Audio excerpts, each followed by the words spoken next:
The Wednesday Surprise by Eve Bunting, illustrated by Donald Carrick.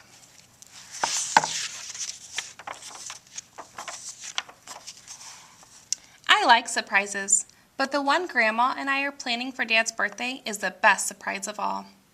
We work on it Wednesday nights. On Wednesdays, Mom has to stay late at the office, and my brother Sam goes to basketball practice at the Y. That's when Grandma rides the bus across town to stay with me. I watch for her from the window, and I blow on the glass to make breath pictures while I wait. When I see her, I call, "Sam, she's here!"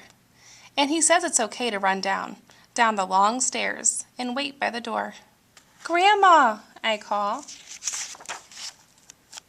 "Anna, she's hurrying, her big cloth bag bumping against her legs." We meet and hug. She tells me how much I've grown since last week, and I tell her how much she's grown too, which is our joke between us. Between us, we carry her lumpy bags upstairs. I show Grandma my breath picture. If it's still there, mostly she knows what it is. Mostly she's the only one who does. On Wednesday nights, we have hot dogs. "Have you heard from your dad?" Grandma asks Sam. "He'll be back Saturday, same as always," Sam says. "In time for his birthday." "His birthday?" Grandma raises her eyebrows as if she'd forgotten all about it. Grandma is some actress. When Sam goes, she and I do the dishes. Then we get down to business.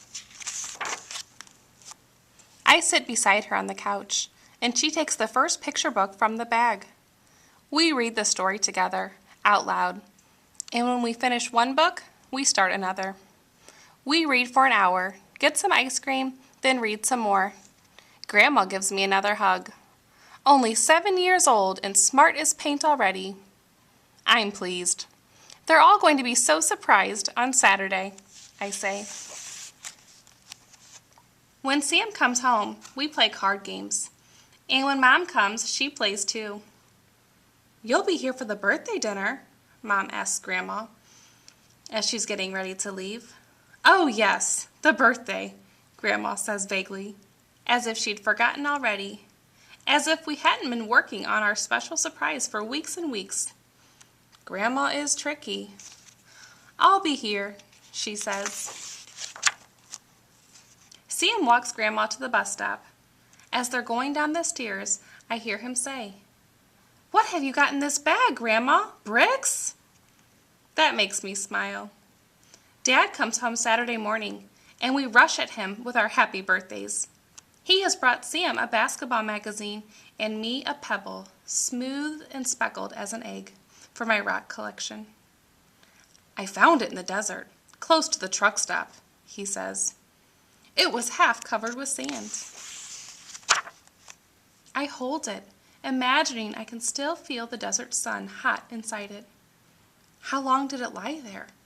What kind of rock is it? Dad has stopped to pick wildflowers for Mom. They're wilted, and she runs to put them in water. Then Dad has to go to bed because he has been driving his big truck all through the night.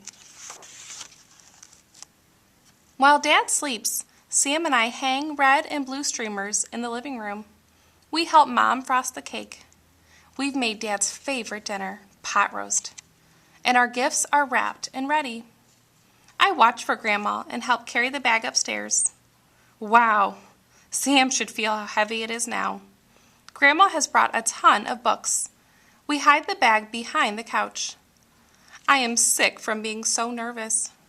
Grandma usually has seconds, but tonight she doesn't. I don't either.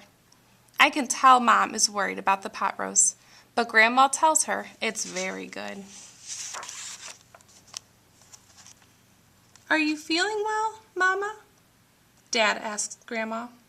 "How about your knees?" "Fine, fine. The knees are fine." Dad blows out the birthday candle, and we give him his gifts.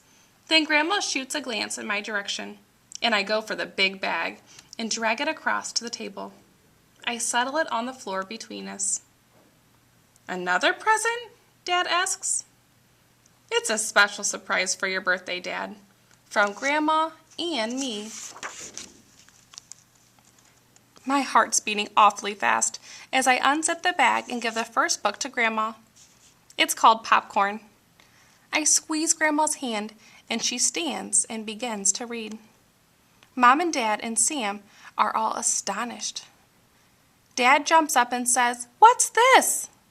But Mom shushes him and pulls him back down. Grandma has the floor.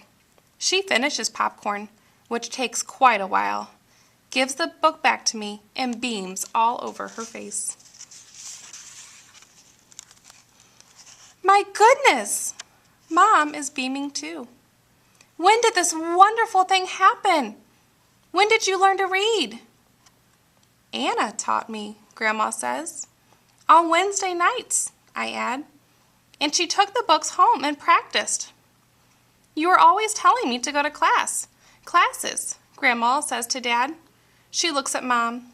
You must learn to read, you say. So, I come to Anna. I giggled because I'm excited. Grandma reads and acts out the Easter pig and the Velveteen Rabbit. It's much smarter if you learn to read when you're young, she tells Sam sternly. This chance may pass along with the years. Sam looks hurt. But I can read, Grandma. Nevertheless, she takes out another book. Are you going to read everything in that bag, Mama? Dad asks her. He's grinning, but his eyes are brimming over with tears, and he and Mom are holding hands across the table. Maybe I will read everything in the world now that I've started, Grandma says in a stuck-up way. I've got time. She winks at me. So, Anna, what do you think? Was it a good surprise? I run to her, and she puts her cheek against mine. The best ever, I say.